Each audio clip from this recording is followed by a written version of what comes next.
दोस्तों स्वागत है आप सभी का यूपी की टॉप 20 न्यूज में। आइए जानते हैं उत्तर प्रदेश की 20 महत्वपूर्ण खबरें। देश दुनिया की भी कुछ खास खबरें हैं। सूर्य ग्रहण कब से लग रहा है और राशन में क्या क्या सुविधाएं सरकार की तरफ से अब आपको दी जाएगी। अप्रैल महीने में आपको क्या क्या लाभ मिलने वाला है और सरकार के क्या नए निर्देश हैं, इसके बारे में जानेंगे।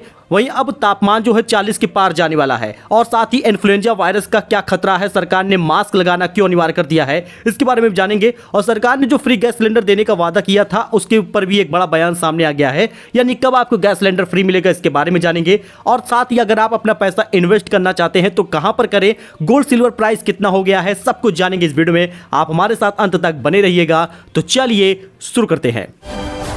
बात कर ले पहले खबर की, तो नेपाल जाएगा 15,000 टन आलू खरीद के साथ निर्यात में जुटी उत्तर प्रदेश सरकार।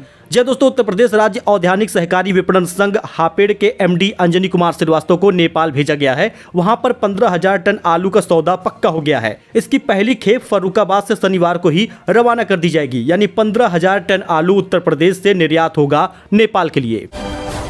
इसके साथ ही कई सारे आईपीएस का भी तबादला हुआ है। पीयूष मोडिया बने हैं लखनऊ के नए एडीजी जोन। देर रात 8 आईपीएस अधिकारियों का तबादला हुआ है। Lucknow police commissioner JCC Piyush Modia को लखनऊ का एडीजी जोन बनाया गया है। वहीं देवी पाटन रेंज के डीआईजी उपेंद्र कुमार अग्रवाल को लखनऊ कमिश्नर में जेसीपी बनाया गया है।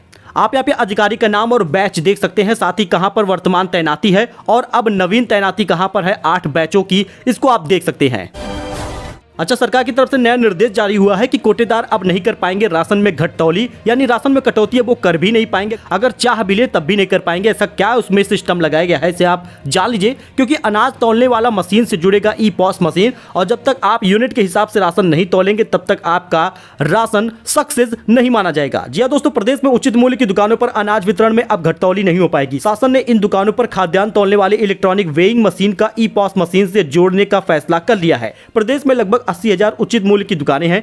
अभी उचित मूल्य की दुकानों पर ई पॉस मशीनों के माध्यम से लाभार्थियों को खाद्यान्न का वितरण किया जाता है, लेकिन अब सुनिश्चित हो जा रहा है कि पात्र लाभार्थी को अनाज वितरित किया गया है वो अब पूरा उनको राशन मिले। इसके लिए आपको बता दें तो ई पॉस मशीनों को इलेक्ट्रॉनिक वेइंग मशीन से जोड़ दिया जाएगा। जब किसी लाभार्थी को उसके राशन कार्ड में दर्ज यूनिट के हिसाब से राशन तौला जाएगा तभी ई पॉस मशीन पर वितरण का ट्रांजैक्शन पूरा हो पाएगा, अन्यथा नहीं हो पाएगा। ऐसे में अब कोटेदार राशन घटतौली नहीं कर पाएंगे। वैसे आपको भी अलर्ट रहना है और इस सिस्टम का पूरा फायदा लेना है। अगर आप एक राशन कार्ड धारक हैं तो आपको अपने यूनिट के हिसाब से पूरा राशन अब मिल पाएगा। एक बड़ी सुविधा, एक बड़ा लाभ अब आपको सरकार दे रही है। वहीं पर राशन कार्ड धारकों के लिए बड़ी खुशखबरी है, क्योंकि अब राशन कार्ड धारकों को फोर्टिफाइड चावल मिलेगा। हर महीने मुफ्त मिलेगा फोर्टिफाइड चावल। जी हां दोस्तों, आपको बता दें अंत्योदय योजना के लाभार्थियों को प्रति राशन कार्ड पर 21 किलो चावल मिलेगा और 14 किलो गेहूं मिलेगा। हालांकि जो ये 21 किलो चावल है वो फोर्टिफाइड चावल होगा, जिसमें आपको बता दें तो महिला और बच्चों को कुपोषण से बचाने के लिए केंद्र सरकार ने राशन कार्ड धारकों को यह सुविधा दे रही है। आपको बता दें फोर्टिफाइड चावल की आपूर्ति हो भी गई है। इस चावल के सेवन से उपभोक्ताओं को भरपूर मात्रा में आयरन, फोलिक एसिड और विटामिन B12 मिल सकेगा। अच्छा, इसके साथ ही आपको बता दें अप्रैल महीने में आपको गेहूं भी ज्यादा मिल सकता है, क्योंकि इस बार सरकार किसानों से गेहूं की खरीदारी भी ज्यादा कर रही है। इस वजह से अब आपको जो यूनिट के हिसाब से 2 किलो गेहूं मिल रहा था वो 3 किलो मिल सकता है। हालांकि निर्देश अभी तक नहीं आया, अब फैसले के इंतजार सभी राशन कार्ड धारक कर रहे हैं। वही बात कर ले वेदर अपडेट का दोस्तों, तो दिन में गर्मी का असर अब जल्द 40 के पार जाएगा। जी हां दोस्तों, बता दें यूपी में आज के मौसम का क्या हाल है। दरअसल उत्तर प्रदेश के ज्यादातर जिलों में अधिकतम तापमान 35 डिग्री के पार चला गया है। दिन के वक्त अब गर्मी महसूस होने लगी है। अगले 2 हफ्ते के अंदर 40 तक तापमान चला जाएगा। यूपी में फरवरी के महीने में इस बार पिछले कई साल की तुलना में अधिक तापमान दर्ज किया गया है। सूरज की तपिश का यह सिलसिला अब लगातार बढ़ता जा रहा है। मार्च महीने में भी 10-12 दिन तक बीत चुका है, जिसमें 35 डिग्री तक तापमान पहुंच गया है। आने वाले मार्च महीने के लास्ट तक बताया जा रहा है कि 40 डिग्री तक तापमान जा सकता है। वैसे आज जो अधिकतम तापमान जाएगा वो 34 डिग्री तक जाएगा। वही बिजली कर्मियों का ऐलान है, पूरे यूपी में 16 मार्च से करेंगे 72 घंटे की हड़ताल। जी आपको बता दें दिसंबर में हुए समझौते को लागू नहीं करने से आक्रोशित प्रदेश के बिजली कर्मी 16 मार्च की रात से 72 घंटे की प्रदेशव्यापी हड़ताल पर जाएंगे। शनिवार को विद्युत कर्मचारी संयुक्त संघर्ष समिति की आम सभा में यह फैसला लिया गया है। आम सभा के माध्यम से ऊर्जा निगमों में टकराव टालने के लिए मुख्यमंत्री से हस्तक्षेप करने की अपील की गई है। वही निवेश करने वालों को बड़ी सहूलियत देगी योगी सरकार। सीएम योगी की पहल पर 14 विभाग बना रही है नियमावली। जानिए पूरा डिटेल क्या है। दरअसल मुख्यमंत्री योगी आदित्यनाथ की पहल पर 14 विभाग अब निवेश नियमावली बनाएंगे। इसमें यूपी में हजारों निवेशकों को अपने उद्योग लगाने में काफी सहूलियत होगी। यह काम अगस्त महीने से शिलान्यास समारोह ग्राउंड ब्रेकिंग सेरेमनी से पहले हो जाएगा।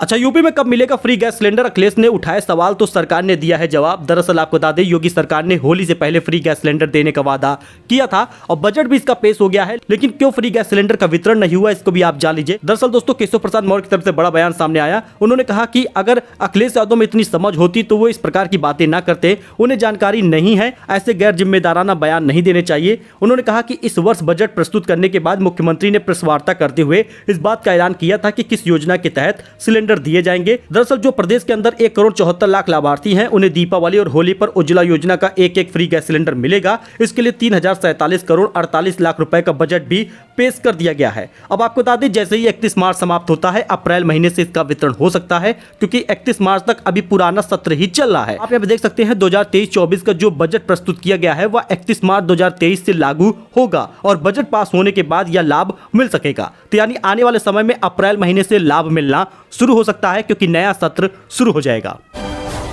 दोस्तों, आजकल लोग एफडी करते हैं, अपने पैसे को इन्वेस्ट करते हैं, तो ऐसे में एक्सिस बैंक के ग्राहकों की बल्ले बल्ले है, क्योंकि एफडी पर होगा उनको सबसे ज्यादा मुनाफा। आप यहाँ पे ब्याज दरें चेक कर सकते हैं। दरअसल दोस्तों, आपको बता दें, आरबीआई द्वारा रेपो रेट में 25 बेसिस पॉइंट की बढ़ोतरी के बाद कई बैंकों ने लोन पर ब्याज दरों में इजाफा कर दिया है। ऐसे में प्राइवेट सेक्टर के एक्सिस बैंक ने फिक्स डिपॉजिट यानी एफडी पर ब्याज दरों में बढ़ोतरी कर दी है। बैंक ने 2 करोड़ से कम की एफडी के लिए ब्याज दरों को बढ़ा दिया है। बैंक की नई दरें 10 मार्च से लागू भी हो गई हैं। अब आपको बता दें, 2 साल से 30 महीने तक की एफडी पर बैंक सबसे ज्यादा 7.26% तक का ब्याज दे रहा है, जिस पर आप अपना पैसा लगा सकते हैं, पैसे को जमा कर सकते हैं। वैसे आप 7 दिन से 14 दिन की एफडी पर भी ब्याज पाएंगे, लगभग 3.5% का। वहीं 15 से 29 दिनों वाली एफडी पर आपको भी 3.5% का ब्याज मिलेगा। इस प्रकार से आप पूरा देख सकते हैं किस प्रकार से आप एफडी पर रेट पाएंगे। हालांकि जितने लंबे समय तक के लिए आप पैसे को इन्वेस्ट करेंगे, उतना ही ज्यादा आपको एफडी पर इंटरेस्ट रेट मिलेगा। वही बात कर ले इन्फ्लुएंजा वायरस का, तो केंद्र सरकार ने अलर्ट जारी कर दिया है। वैसे तो यूपी के अस्पतालों में अब मास्क लगाना अनिवार्य कर दिया गया है। H3N2 वायरस का खतरा लगातार बढ़ रहा है और यही कारण है कि सोमवार को जारी होगी नई गाइडलाइन। और लेकिन इस गाइडलाइन से पहले ही एक बड़ा अपडेट ये सामने आ गया कि यूपी में इन्फ्लुएंजा के नए वायरस H3N2 के खतरे को देखते हुए अस्पतालों में सतर्कता बढ़ा दी गई है। ओपीडी हो या वार्ड हो, अस्पताल में डॉक्टर स्टाफ के अलावा मरीजों को, तीमारदारों को मास्क लगाने के लिए कहा गया है। आपको बता दें, पहले से कोई गंभीर रोग से पीड़ित अगर कोई मरीज है, बुजुर्ग है या बच्चों को इसमें एहतियात बरतने के लिए कहा गया है। हालांकि अभी इसे सामान्य फ्लू की तरह ही या फिर मौसमी इन्फ्लुएंजा की तरह ट्रीट किया जा रहा है। फिलहाल यूपी में बताया जा रहा है कि H3N2 वायरस का कोई भी मरीज नहीं है, क्योंकि इसकी अभी कोई जांच नहीं की जा रही है। इसे नॉर्मल बुखार के रूप में ट्रीट किया जा रहा है। फिलहाल सभी को व्यवस्था दुरुस्त रखने का निर्देश भी दिया गया है। सरकार ने जो कोविड जैसे नियम बनाए थे, उस नियम का पालन करने के लिए सरकार कह रही है। अलर्ट घोषित किया गया है। फिलहाल यूपी में सोमवार को, आज के दिन, इन्फ्लुएंजा को लेकर एक बड़ी बैठक होने वाली है। वही ट्रेन में बैठकर अब भजन कीर्तन कर सकेंगे तीर्थयात्री, सात्विक भोजन का भी मिलेगा आनंद। दरअसल दोस्तों, प्रधानमंत्री के ड्रीम प्रोजेक्ट भारत गौरव यात्रा को लेकर रेलवे ने तैयारी तेज कर दी है। अलग अलग धर्म से जुड़े लोगों को धार्मिक यात्रा कराने के लिए विशेष ट्रेन होगी। यह ट्रेन तीर्थयात्रियों की सुविधा के मुताबिक तैयार की जा रही है। इसमें उन्हें फर्श पर बैठकर भजन कीर्तन और कोच में ही सात्विक भोजन की सुविधा मिल पाएगी। IRCTC के प्रस्ताव पर पहले चरण में 5 ट्रेनों को पर्यटकों के हिसाब से डिजाइन किया गया है। तो चलिए जान लेते हैं दोस्तों गोल्ड सिल्वर के प्राइस के बारे में, क्योंकि बरेली, आगरा और गोरखपुर में सोना चांदी के दाम बढ़ गए हैं। कानपुर का रेट भी आप जान लीजिए। दरअसल भारतीय सराफा बाजार ने 11 मार्च को सोना चांदी के भाव तय कर दिए हैं। होली के चौथे दिन सोना और चांदी के दामों में बढ़ोतरी देखी गई है। कानपुर में सोना चांदी जो है वो स्थिर है, यानी जो शुक्रवार को रेट था वही शनिवार और रविवार को भी रेट है, यानी 56,600 के आसपास। वही आगरा में सोना और चांदी के रेट में तेजी देखी गई है। शुक्रवार को सोना जहां 56,450 था, वहीं 56,800 अब शनिवार और रविवार तक देखा गया है। वही गोरखपुर में सोना चांदी के भाव में भी बढ़ोतरी हुई है। शुक्रवार को सोना 57,500 था, लेकिन शनिवार और रविवार को 58,100 रुपए है। और चांदी जहां 61,500 थी, वहां 63,000 हो गई है। बरेली में भी सोना चांदी के दाम में तेजी देखी गई है। चांदी भी 64,500 पहुंच गई है। वही दोस्तों, काशी विश्वनाथ की तर्ज पर बनेगा हरिद्वार हर की पैड़ी कॉरिडोर, इस बात की हो रही है चिंता। दरअसल दोस्तों, काशी विश्वनाथ कॉरिडोर की तर्ज पर हरिद्वार की हर की पैड़ी कॉरिडोर बनेगा। हर की पैड़ी और उसके आसपास के क्षेत्र का सौंदर्यीकरण का प्लान बनाया गया है। गंगा घाटों से अतिक्रमण को हटाने पर भी फोकस करने का प्लान बनाया गया है। सूत्रों की माने तो हर की पैड़ी कॉरिडोर का निर्माण कार्य अगले साल 2024 से शुरू हो सकता है। वही दोस्तों, यूपी में नींव की खुदाई पर निकला 161 साल पुराना खजाना। मिले 250 चांदी के सिक्के और चूड़ियां। यूपी के जालौन कोतवाली के ग्राम व्यासपुरा में मकान निर्माण के लिए की जा रही खुदाई के दौरान शुक्रवार रात जमीन से चांदी के प्राचीन सिक्के मिलने शुरू हो गए। जमीन से सिक्के मिलने की खबर गांव में फैल गई एकदम आग की तरह और लोग लूटने के लिए पहुंच गए। हालांकि आपको बता दें, जो ये पुराने सिक्के वगैरह मिले हैं चांदी के, वो 161 साल पुराने हैं, यानी 1862 के, जब अंग्रेजों का हुकूमत था। और ये कारण है कि तुरंत मौके पर पुलिस पहुंच गई और उसके बाद पुरातत्व विभाग को जो ये चांदी के सिक्के वगैरह मिले हैं उसको दे दिया गया है। वही दोस्तों, यूपी में सस्ती हो जाएगी बिजली, योगी सरकार की कोशिशों को मिली है बड़ी कामयाबी। इसका पूरा डिटेल आप जान लीजिए। मुख्यमंत्री योगी आदित्यनाथ के नेतृत्व वाली योगी आदित्यनाथ सरकार लोगों को निर्बाध और सस्ती बिजली देने के प्रयासों में शुक्रवार को बड़ी सफलता मिली है। NCL से उत्पादन निगम के परीक्षा उत्पादन गृह को कोयला मिलने की मंजूरी मिली है। अब पारी उत्पादन गृह से बिजली उत्पादन की लागत सीधे 400 करोड़ सालाना की कमी आ जाएगी। राज्य को 900 मेगावाट सस्ती बिजली मिलेगी। इससे लोगों की सस्ती बिजली मिलने की राह आसान हो गई है। वही छोटे बच्चों को NCERT की नहीं, अपनी किताबें पढ़वाएगी यूपी सरकार। आपको बता दें, योगी सरकार ने शैक्षिक सत्र 2023-24 के कक्षा 1 व 2 को NCERT की पाठ्य पुस्तकें खरीदने का बेसिक शिक्षा विभाग का प्रस्ताव निरस्त कर दिया है। शुक्रवार को कैबिनेट की बैठक में जब यह प्रस्ताव विचार के लिए आया तो यह बात आई कि NCERT की पुस्तकों को राष्ट्रीय स्तर के तथ्य रहते हैं और कक्षा 1 व 2 के इन छोटे बच्चों के पहले स्थानीय परिवेश में अवगत कराना जरूरी है। वही दोस्तों, सूर्य ग्रहण भी लगने वाला है, लगने जा रहा है पहला सूर्य ग्रहण। इन 3 राशियों का सूर्य के समान चमकेगा भाग्य। आपको बता दें, साल का पहला सूर्य ग्रहण 10 अप्रैल को लगेगा। यह सूर्य ग्रहण मेष राशि में लगने जा रहा है और सूर्य ग्रहण 10 अप्रैल को सुबह 7 बजे ही लग जाएगा, जो कि लगभग 12:30 बजे तक रहेगा, यानी कुल 5.5 घंटे। तो सूर्य ग्रहण 10 अप्रैल को लगेगा। इस वजह से आप भी थोड़ा अलर्ट रहिए, क्योंकि इसकी नेगेटिविटी भी ज्यादा होती है। वैसे वृषभ राशि, मिथुन राशि और धनु राशि के लोगों को काफी ज्यादा लाभ मिलेगा। अच्छा, इसके साथ ही दिल्ली में खत्म हो जाएगी फ्री बिजली वाली स्कीम। LG ने सरकार को दिया है आदेश। उपराज्यपाल ने गरीब और जरूरतमंद उपभोक्ताओं के लिए बिजली सब्सिडी सीमित करने की संबंध में दिल्ली सरकार को दी गई DERC की वैधानिक सलाह पर निर्देश दिया है।